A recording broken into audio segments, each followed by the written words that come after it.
Hello, and welcome to another Byte of Tech Admin User Series with the Student Data Systems team. The absence summary provides you with students' attendance information over a period of time. In the absence summary video, you learn how to view attendance information and how to update an attendance value. In this video, we will take a look at the absence summary in more detail and show you some additional features you can access from this screen. Let's get started. From the attendance menu, click Absence Summary.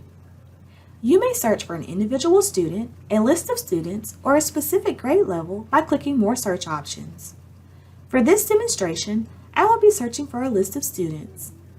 Once students have been entered, click Search. The Absence Summary allows you to adjust the report time frame.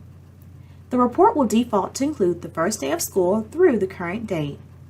To adjust the absence summary to reflect a specific time frame, use the report time frame date boxes to enter a date range or click the calendar icons to make your date selections.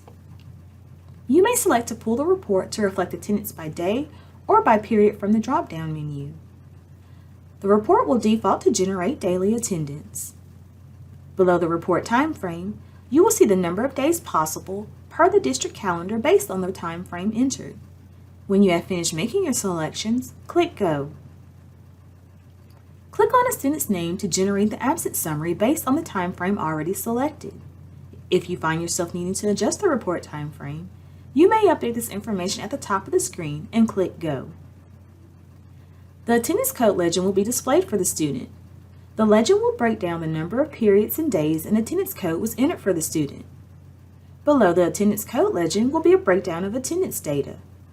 This attendance data will display days and percentages for the total full days possible, total full days attended, total full days absent, and the enrollment dates for the student. The next section will provide you with information related to the absence. For more information about this section of the absence summary, check out the absence summary video. At the bottom of the absence summary page, there will be totals for each code listed as well. Here are some additional features you can access from the absence summary screen.